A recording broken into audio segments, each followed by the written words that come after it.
Nous nous laissons parfois traverser par le même genre de pensée qui ont résulté, enfin, desquelles ont résulté la parole de Marthe, hein, qui n'est pas très contente que sa sœur ne l'aide pas.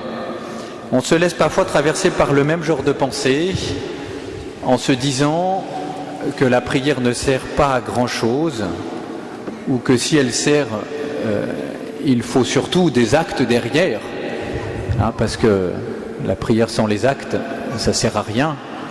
C'est vrai, mais pas complètement. Hein, vous avez entendu ce que dit Jésus, une seule chose est nécessaire. Marie a choisi la meilleure part.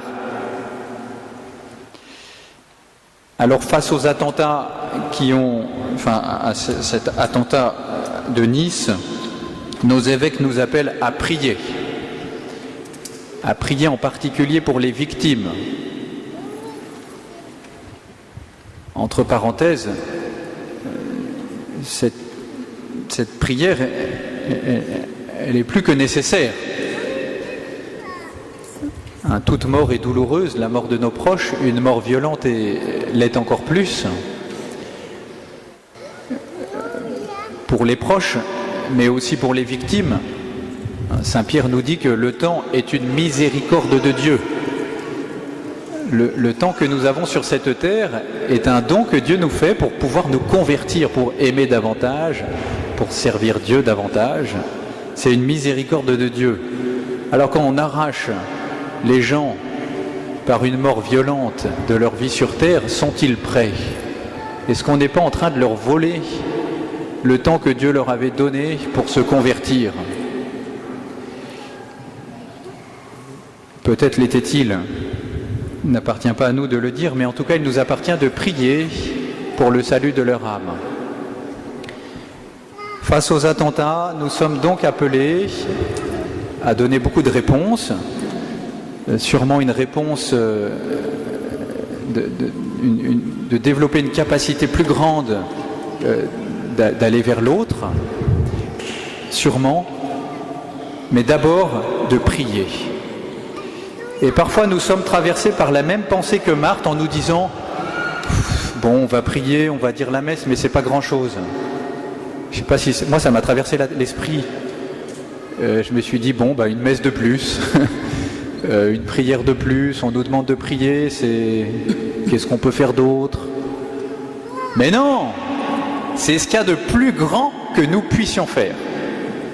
Offrir la messe pour ces victimes, comme quand nous offrons la messe pour nos défunts, comme quand nous venons participer à l'Eucharistie chaque dimanche, c'est ce qui est le plus grand que nous puissions faire.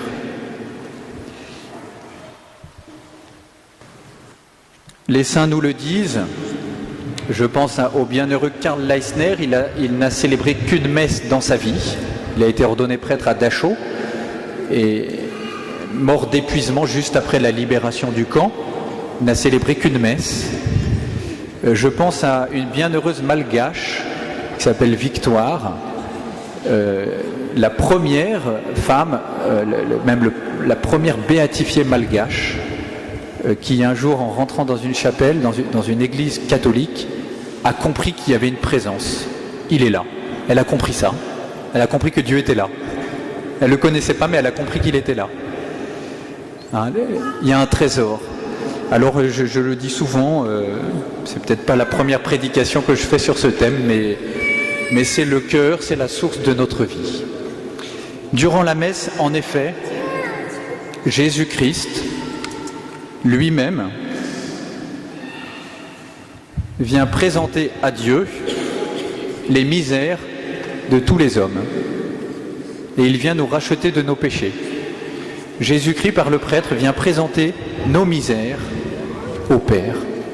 Dans un attentat comme il y a eu, on les voit, nos misères. On voit des lâchetés, on voit des injustices, on voit nous-mêmes qu'il y a des résistances dans notre cœur, on voit nos misères. Dans la messe, Jésus-Christ vient présenter nos misères et les élève vers le Père. Alors nous unissons à sa prière. Dans la messe, nous nous unissons à l'offrande de Jésus au Père. Durant la messe, Jésus-Christ lui-même vient porter à Dieu nos propres prières. Jésus vient prendre nos prières et les porter au Père pour qu'elles soient agréées par le Père. Ce qui fait que nous sommes associés à sa puissance, à la puissance du Fils unique de Dieu. Il y a donc dans la messe un mouvement qui est descendant de Dieu qui vient vers nous, Jésus qui vient porter nos misères, et puis il y a un mouvement ascendant de Jésus qui nous prend avec lui pour nous porter vers Dieu. Incarnation, rédemption. Vous voyez, dans la messe s'établit une communication entre le Père et nous, par le Fils, dont l'Esprit Saint. C'est ce qu'on dit à la fin de chaque prière eucharistique, par lui, avec lui et en lui. À toi, Dieu le Père Tout-Puissant, dans l'unité du Saint-Esprit, tout honneur et toute gloire pour les siècles des siècles. Et vous répondez Amen. Souvent, on est trop timide dans nos réponses. Moi aussi, je suis comme vous, mais je crois que c'est pas bien. Il faut qu'on ait un élan dans nos réponses, parce que c'est solide, notre foi. Alors il y a dans la messe, du coup, tout le mystère de notre foi. Nous célébrons dans la messe tout le mystère de la foi chrétienne. C'est ce que je vais dire au milieu de la prière eucharistique. Il est grand, le mystère de la foi. Et là, vous répondrez, nous proclamons ta mort, Seigneur Jésus, nous célébrons ta résurrection, nous attendons que tu viennes. C'est le cœur. Nous proclamons le mystère de la foi. C'est pourquoi, à la messe, on ne cherche pas à être créatif ou à faire des choses, on cherche à faire ce que fait l'Église. On cherche à faire ce que Dieu a demandé à l'Église. C'est tout. Donc on n'invente rien. On essaye de faire des beaux chants. Il y a des lieux où doit s'exprimer ce que le Créateur nous a donné comme talent, mais au fond, on ne fait que faire ce que Jésus a demandé à l'Église. Être fidèle à ce qu'il a demandé.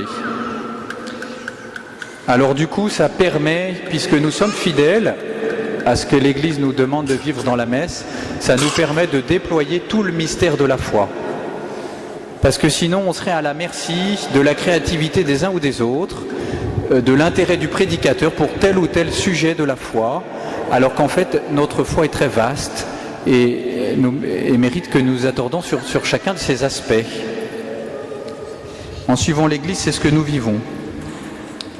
La messe nous fait entrer dans le mystère du Christ. Elle vient nous instruire, pas seulement l'homélie du prêtre, d'abord en nous mettant à l'écoute de la parole du Seigneur, et puis en participant à la messe. Dieu vient former notre âme. Il vient nous rendre capables de Dieu, faire grandir cette capacité. Alors du coup, il y a dans la messe une joie profonde. Je ne sais pas pour vous, moi plus je grandis, plus je suis heureux de célébrer la messe. C'est notre trésor. Je l'ai peut-être dit 10 fois cette année, c'est la 11e, c'est pas grave. Soyons heureux de cela, nous, sûrs de notre foi, nous présentons à Dieu dans cette Eucharistie chacune des victimes des attentats, tous ceux qui sont morts d'injustice. Nous pouvons lier dans cette prière tous ceux qui se confient à notre prière, qui ont besoin de la force de notre prière pour avancer.